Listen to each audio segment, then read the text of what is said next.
नमस्कार प्रेक्षकांनो, ठरलं तर मग या मालिकेच्या पुढील भागामध्ये आपण पाहणार आहोत सायली आणि साक्षी यांची समोरासमोर भेट झालेली असते.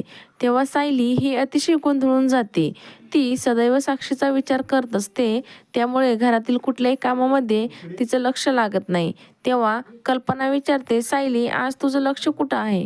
तेव्हा रविराज म्हणतो, आज ती अर्जुन बरोबर डिनरसाठी बाहेर गेली होती ना, त्यामुळे तिथे कामामध्ये कसे लक्ष लागेल? तर तिकडे आपण पाहतो प्रिया ही साक्षीवर रागवते. साक्षीला बोलते, साक्षी तुला माहीत नाही, तू आता सायलीसमोर आली आहेस तर आपण मोठ्या संकटामध्ये अडकू शकतो. या संकटामधून बाहेर काढण्यासाठी आपल्याकडे आता अण्णा देखील नाही आणि नागराज काका देखील नाही.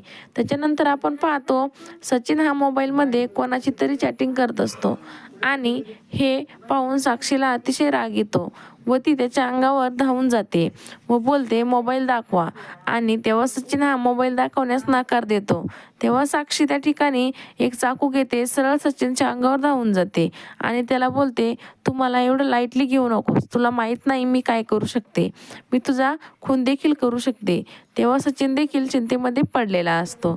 तर आपण पाहतो सायली ही स्वयंपाक करत असते तेव्हा तिला अचानक भासते. त्यावेळेस प्रतिभा ही धावून येते. तेव्हा सायलीच्या हातावर फुंकू लागते. तिला बोलते, सायली स्वयंपाक करताना लक्ष कुठं होतं तुझं? लक्ष देऊन स्वयंपाक करत जा. व तेव्हा सायली ही अतिशय प्रेमाने प्रतिभाकडे बघू लागते आणि प्रतिभाच्या प्रेमामध्ये आईचा गोडवा आठवू लागते. तर आता पुढील येणाऱ्या भागामध्ये सायली ही साक्षी जिवंत आहे हे कशा प्रकारे सिद्ध करू शकेल का, हे पाहणं अतिशय रंजक ठरणार आहे. ठरलं तर मग या मालिकेच्या नवनवीन अपडेट्स पाहण्यासाठी आपल्या चॅनलला लाईक करा, शेअर करा आणि व्हिडिओ आवडल्यास सबस्क्राईब करायला विसरू नका. धन्यवाद.